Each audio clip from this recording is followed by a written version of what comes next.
What if Anakin exposed Palpatine before turning to the dark side? Let's explore the depths of it, one object. That's all it took? One glimpse of a Sith holocron sitting in the Supreme Chancellor's office. And everything Anakin Skywalker thought he knew shattered in an instant. The choice he makes in the next 60 seconds will determine the fate of the entire galaxy.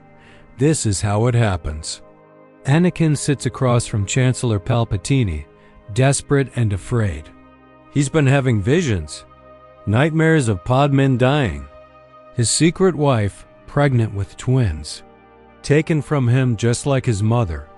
The Jedi Council offers no help, only platitudes about accepting death. But Palpatine, his friend and mentor, he always has answers. The Chancellor leans forward.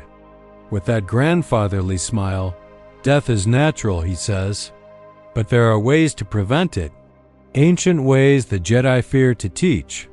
He speaks of Darth Plagueis, a Sith Lord so powerful he could stop people from dying. And as he talks, Anakin's gaze drifts. There, on a pedestal in the shadows, a pyramid-shaped object pulsing with red light, a Sith holocron. Anakin's. Blood runs cold. His Jedi training kicks in. He extends his senses and suddenly he feels it, the dark side, everywhere.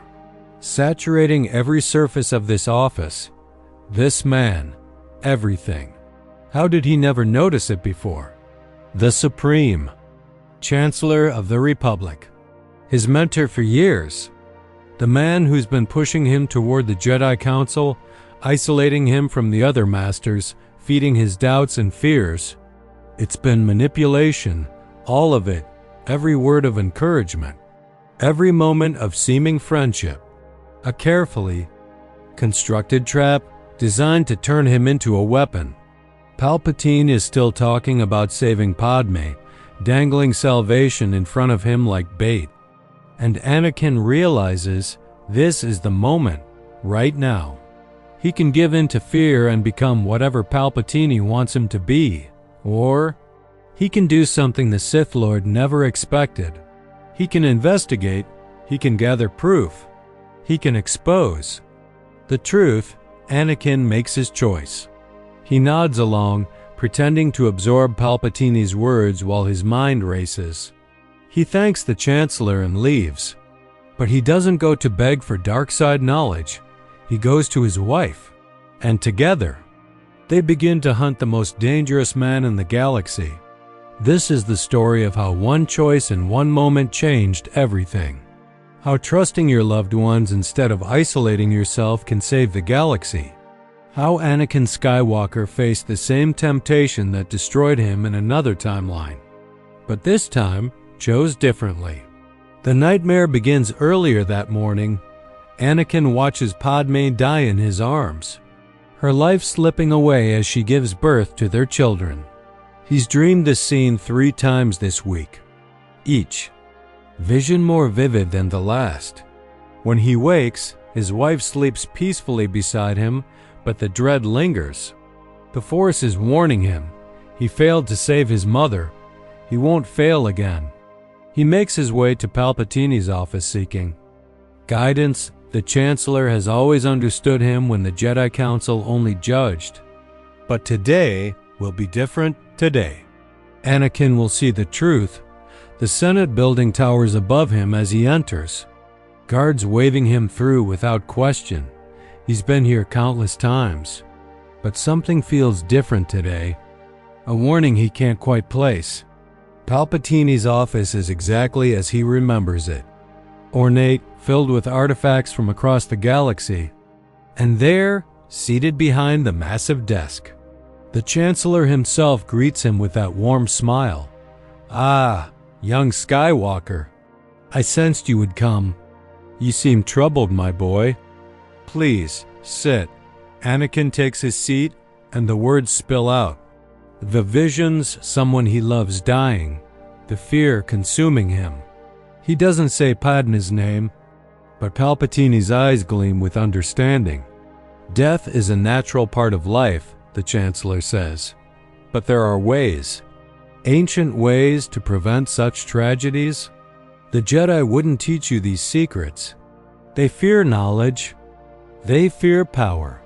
And he begins to tell the story of Darth Plagueis the Wise, the Senate building towers above him, a massive structure representing the power and authority of the Republic. He's been here countless times, but today it feels different. The weight of his fear presses down on him like a physical thing. The guards at the entrance recognize him immediately and wave him through. General Skywalker, the Chancellor, is expecting you.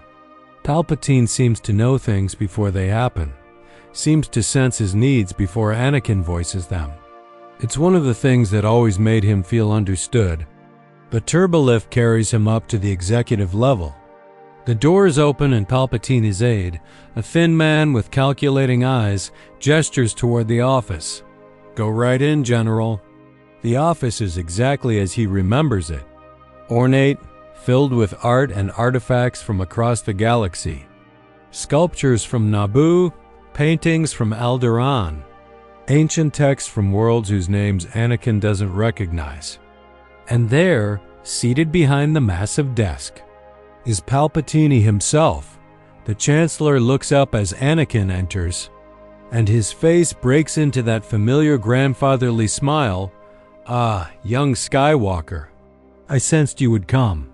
You seem troubled. My boy, please, sit. Anakin takes a seat in one of the plush chairs facing the desk. For a moment, he doesn't know where to begin. How do you tell someone you're terrified of losing everything? That you're seeing death in your dreams? I've been having visions, Chancellor. Dark visions? Someone I care about is going to die. Palpatine leans forward, his expression one of concern. Hands folded together, posture attentive. But there's something in his eyes, something Anakin can't quite place. They seem to gleam with interest, almost excitement. Beneath the mask of grandfatherly concern, visions, you say? The Force has granted you a glimpse of the future? Yes, the premonitions are becoming more frequent, more detailed. Every night now, I see her dying and I can't. Stop it. Her, Palpatine asks. So it's someone close to you. Someone you love. Anakin hesitates. He's revealed too much already. The Jedi forbid attachments, forbid marriage. If the Council knew about Padme, about their secret relationship, he'd be expelled from the Order. But Palpatine has always been understanding, always kept his confidences. I can't say who, but yes, someone I love. Death is a natural part of life, Anakin. You must not let your emotions cloud your judgment. Rejoice for those around you who transform into the Force. Mourn them. Do not miss them. Do not. That's what the Jedi would say. Anakin's voice is bitter. But that's easy to say when you're not the one losing someone.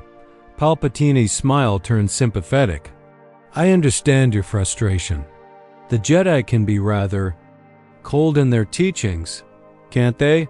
They preach compassion, yet forbid love. They speak of peace, yet send you to war.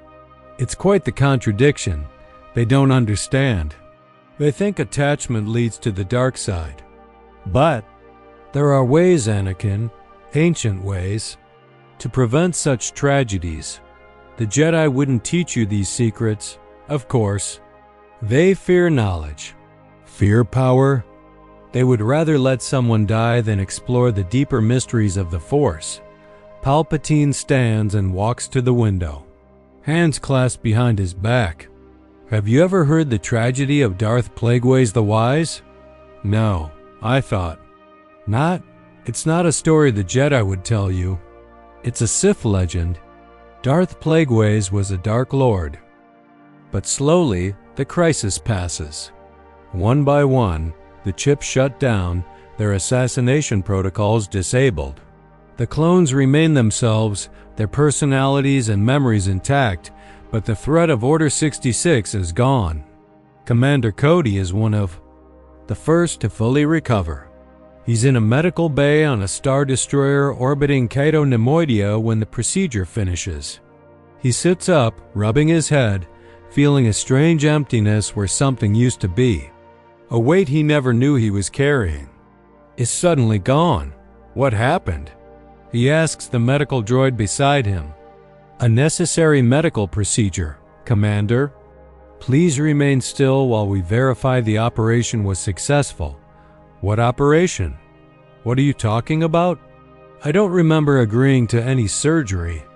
Before the droid can answer, a hologram flickers to life. Master Yoda appears, his expression grave and sorrowful. Commander Cody, terrible news I have. But first, ensure you how you are feeling. I must. I'm fine, sir. Confused, but fine. What's going on? Why was there a medical procedure? And why do I feel like something's missing from my head? Betrayed the Republic has been. By whom, Master Yoda? Who could betray the Republic? The Chancellor himself.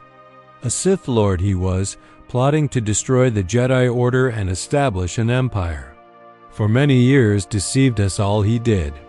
The color drains from Cody's face.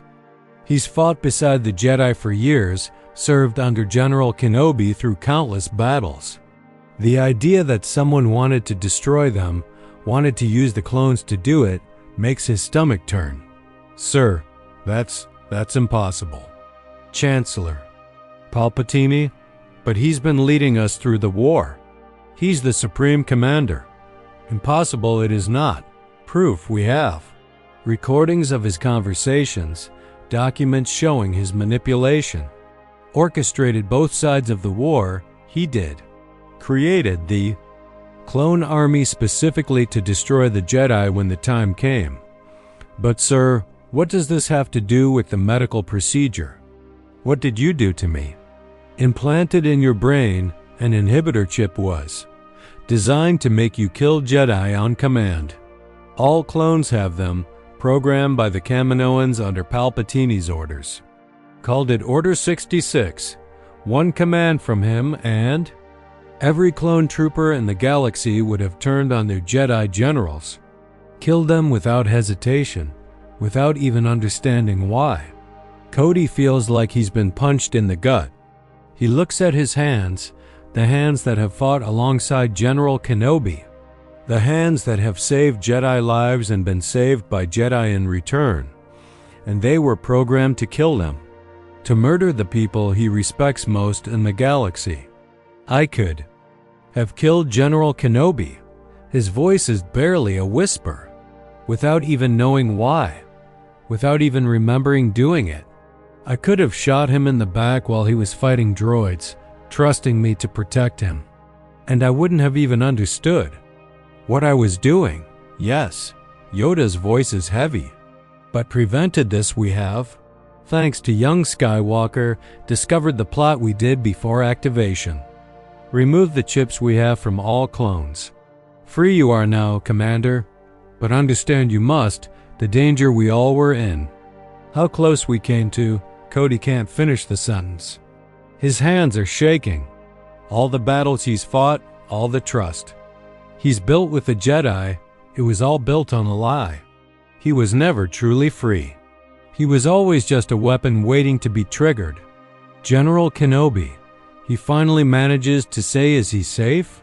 Safe he is. Informed him we have of the situation. Wants to speak with you, he does, when ready you are. Not yet. Cody stands, pacing the medical bay. I need time to process this. My brothers need to know. Every clone in the army needs to understand what was done to us. We were created to be soldiers, fine. We accepted that. But we were created to be assassins, programmed to kill the people we fight beside. That's slavery. That's treating us like droids, like machines without thoughts or feelings. Agreed I am. Yoda nods slowly. Fight for your rights. The Jedi will. Deserve freedom, you and your brothers do.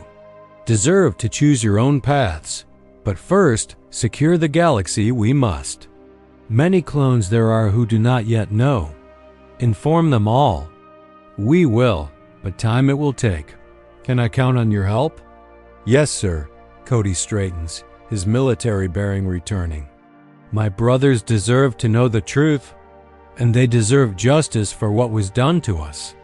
The Kaminoans who implanted these chips, Palpatine who ordered it, anyone who knew about this and stayed silent. They all need to answer for it.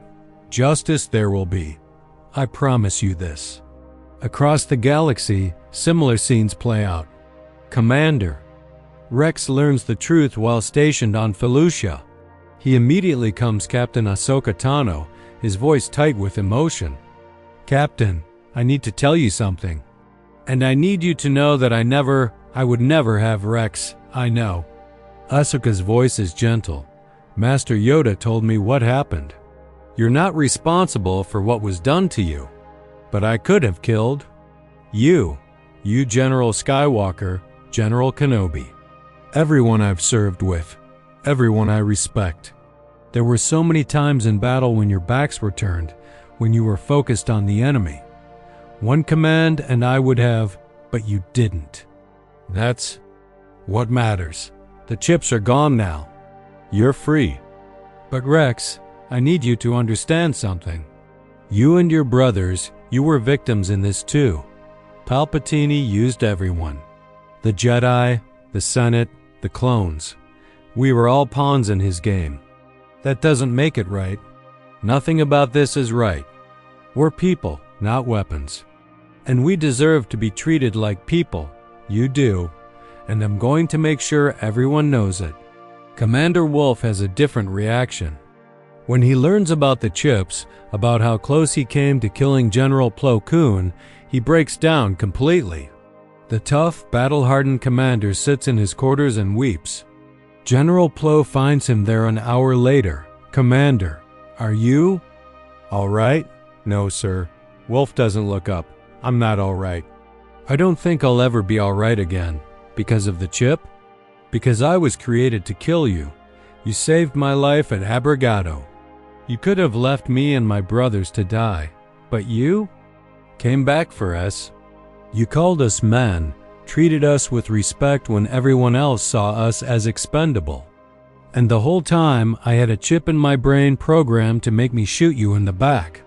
Plo Koon sits beside him, his breathing mask hissing softly. The chip is gone now. It can't hurt anyone, but the knowledge remains.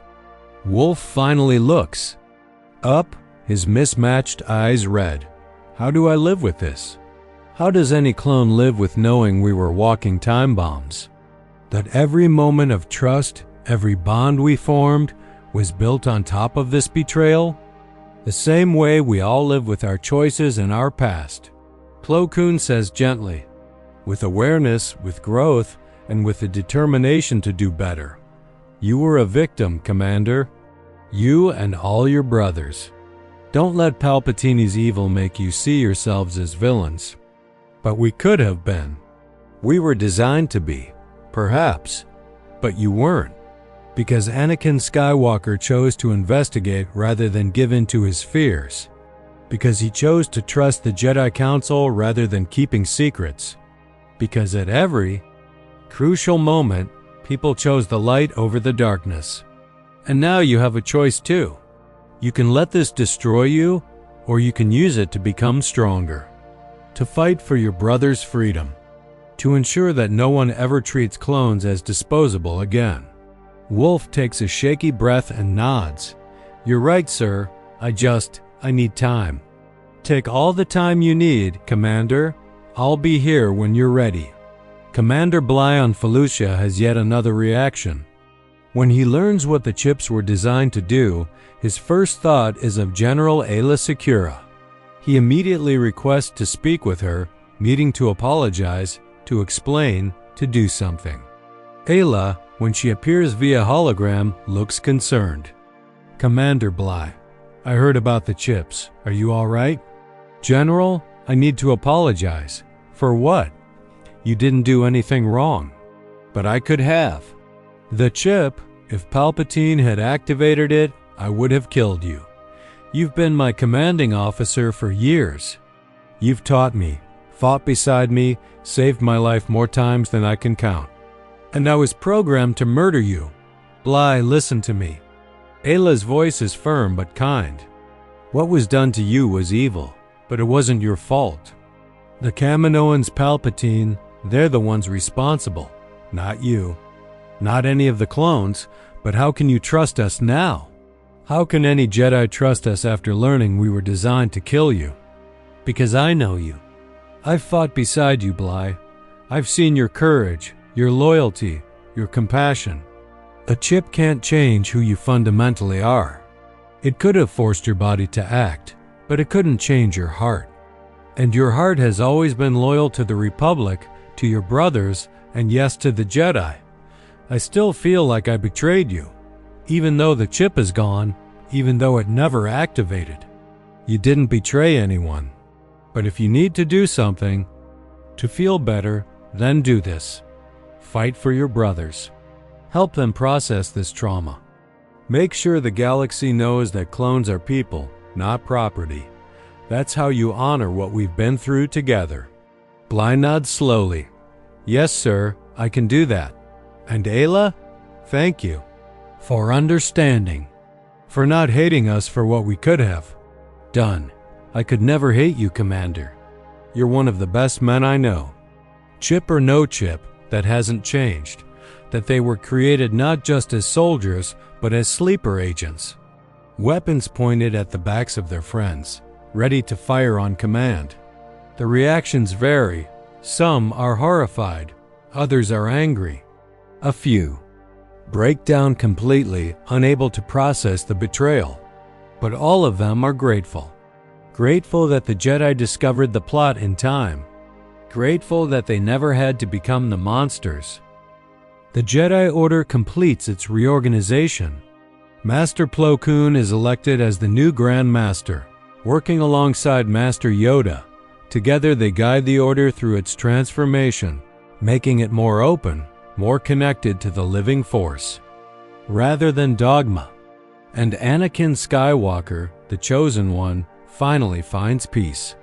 He spends his days with Padme and their children, teaching them about the Force as they grow. He consults with the Jedi Order on occasion but doesn't return to active duty for several years. He's content to be a husband and father to experience the life he always wanted but thought impossible.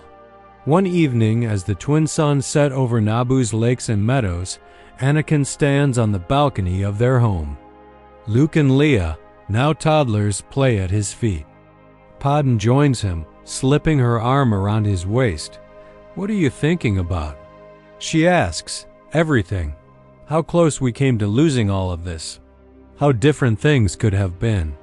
He looks down at their children. I had a vision once of a dark future, where I became something terrible, where I lost you, where I lost myself. But it didn't happen, because you made different choices. Padme says softly, because you chose love over fear, because you trusted the people around you instead of letting yourself be isolated. I keep thinking about what Palpatine said, that I was destined to become Darth Vader, his apprentice. That future seemed so certain in my visions. And yet here I am. Here we are. Destiny isn't fixed. Obi-Wan told me once that the future is always in motion, shaped by the choices we make. You were shown a dark path, but you chose to walk a different one. Anakin watches Luke chase after a butterfly while Leia tries to use the Force to pull a toy toward herself. She's too young to succeed, but the attempt makes him smile. I wonder sometimes what would have happened if I'd made different choices, if I'd given in to my fear, to Palpatine's temptations. You'd have become Darth Vader, and I'd have died, and our children would have grown up without parents in a galaxy ruled by the Empire. But that's not what happened. No, it's not.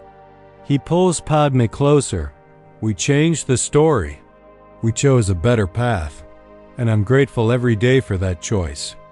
Luke runs up to them, his small hand tugging on Anakin's robe.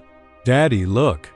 He points at the sky where the first stars are beginning to appear, So many stars there are. Anakin lifts his sun up. Billions of stars. Each one might have planets around them. Worlds we've never seen. People we've never met. Someday, if you want, we can visit some of them together. Really? Luke's eyes shine with wonder. Really? The galaxy is vast and full of possibilities. You and your sister will have so many choices in your lives. So many paths you could walk. And whatever you choose, your mother and I will support you. Leia joins them, and Anakin lifts her too, one child in each arm.